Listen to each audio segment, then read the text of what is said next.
Ça va devenir de plus en plus dur. Tu l'as vu, si tu es dans le milieu de la tech, les entreprises recrutent de moins en moins. Le milieu est entièrement gangréné, notamment par l'intelligence artificielle qui va remplacer énormément de boulots répétitifs que pouvaient faire, que devaient faire d'ailleurs les développeurs juniors. En plus de ça, malheureusement, les entreprises, les entreprises recrutent, quand ils recrutent ils vont recruter des gens à des tarifs vraiment minimales. Du style, personnellement, j'ai un ami qui est payé pour un bac+5 en développement, donc chef de projet informatique. Malgré son bac+5, il est payé littéralement que 20 000 euros brut en tant que junior dans les entreprises.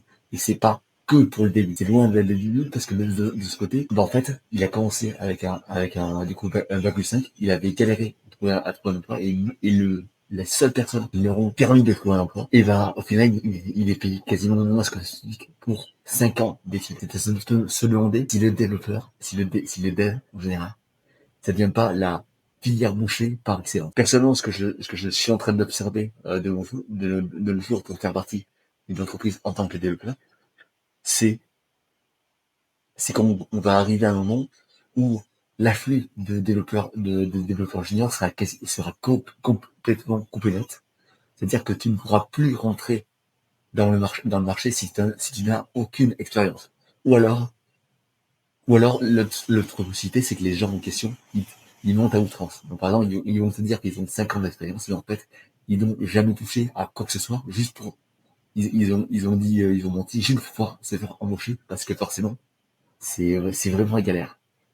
Et ce que j'observe, c'est que il y a quasiment plus aucun développeur junior qui rentrera, et donc forcément, l'inconvénient, c'est qu'il y a les développeurs seniors qui eux vont par contre se mettre énormément bien, c'est-à-dire qu'ils ont toutes les opportunités, commerciales, ils ont toutes des promotions, mais les développeurs seniors, le problème, c'est qu'à un moment donné, ils vont aller à la retraite. Donc forcément, là, ils vont se retrouver, ils vont, ils vont par exemple, du coup, aller à la retraite, et il y aura personne pour les remplacer. Du coup, personne ne pourra faire le travail qu'ils faisaient avant,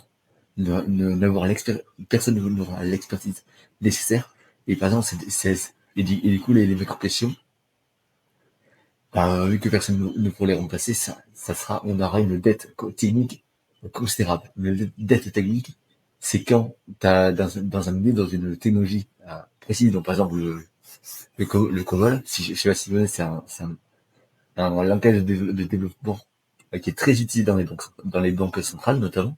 Et quand il y a très peu de gens qui pratiquent ce type de technologie, qui connaissent ce type de technologie, de langage modèle, en l'occurrence, les personnes font tout pour les garder, même si ils ont déjà atteint l'âge de retraite. Par exemple, dans le cadre du COBOL, c'est par exemple des gens, des anciens devs qui travaillent encore à 70 ans, parce que personne ne peut les remplacer. Et donc forcément, ils se payent énormément. Mais l'inconvénient, c'est que ça ne fait que retarder le problème.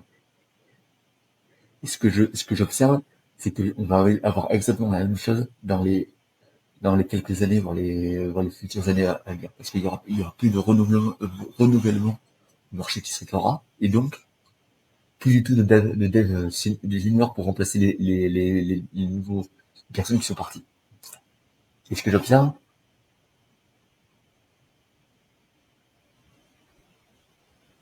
c'est que, forcément, les mecs qui voulaient se lancer dans le développement, ils vont, essayer de se reconvertir dans le milieu notamment euh, ils vont se reconvertir dans un milieu qui n'a absolument rien à voir, comme par exemple le BTP, parce qu'en fait, ils savent que ça recrute pas les trucs de dev.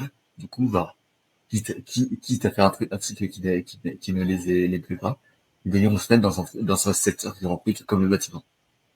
Et donc, ok, mais la dette technique sera trop considérable. Il y aura Et donc dans les quelques années qui seront, les gens qui auront pris le parti de notamment se former, se former et on va dire, se développer des compétences techniques, et surtout travailler un peu en mode sous-marin dans les entreprises. Donc par exemple, de mon côté, pour te dire, je travaille dans le milieu de la défense, dans le milieu du secteur de l'aéronautique.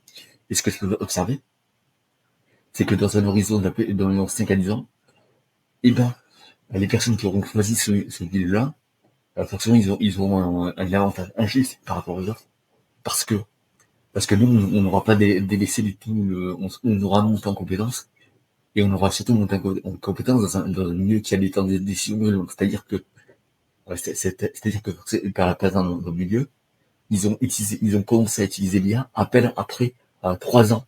Du coup, là, en 2026, on entend à peine parler de l'IA, de l'intelligence artificielle, après quasiment 3 ans.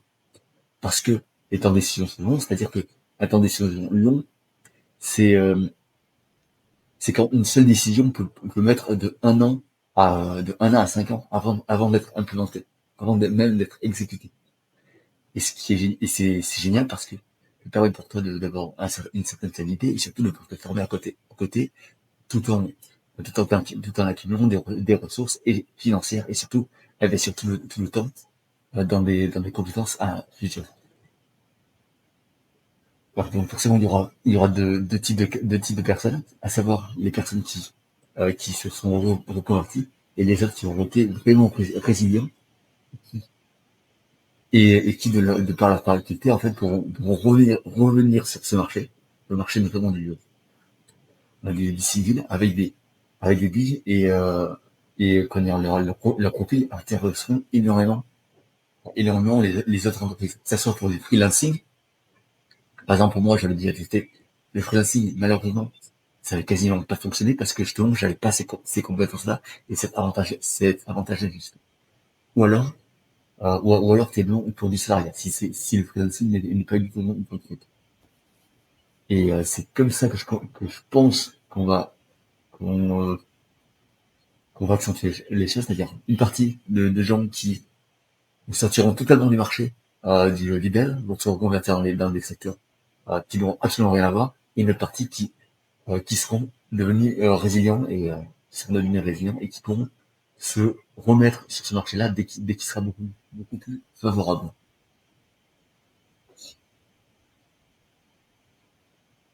Parce que, honnêtement, si t'as été, si t'as terminé tes études là, aujourd'hui, où il y a 1 an ou deux, honnêtement, je pense qu'on a clairement atteint un point de non-retour où dans le marché du travail, bah, les gens qui ont terminé leurs études se mettent clairement dans la merde. Parce qu'on pensait au début qu'avoir des diplômes, qu'acquérir des diplômes, qu'acquérir de l'expérience professionnelle, ça allait être le saint graal. Mais de ce que je remarque, c'est que c'est absolument pas le cas. Parce que ce que les gens veulent, c'est avant tout des compétences et avant tout de vivre avec son temps. Et si tu n'es pas capable de faire ça, je pense que tu cours tout droit à la catastrophe. Personnellement, c'est mon avis. J'espère que toi, ça t'aura aidé.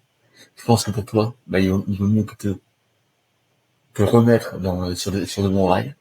Je partage juste ce que je sais, ce que j'ai observé en tant que développeur dans une entreprise dans le milieu de la défense, dans l'aéronautique. Et si tu souhaites en savoir plus, si tu souhaites notamment voir comment te faire recruter dans ce secteur-là afin d'être la personne, la catégorie B, donc celui qui pourra ensuite euh, devenir quelqu'un on va dire quelqu'un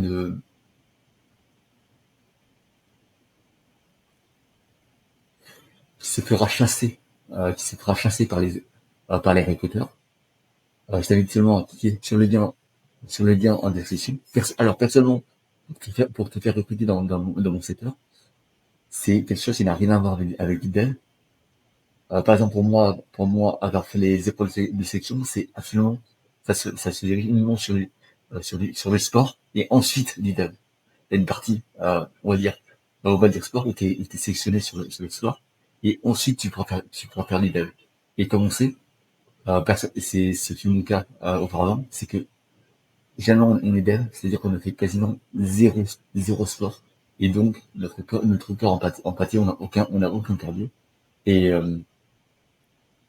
on est loin de se douter que le fait qu'il y ait une barrière aussi importante pour les devs, ça rend ce milieu-là aussi attractif. Par exemple, dans mon cas, il y a à peu près 15 personnes par an qui y rentrent sur 80 places. Donc, je pense que c'est une grosse opportunité pour toi. Si tu souhaites un jour y aller, si tu souhaites te renseigner, je t'invite directement à cliquer sur le lien en description. Sur ce, moi, je te dis au revoir de l'autre côté, et sur ce, à très vite. Au revoir.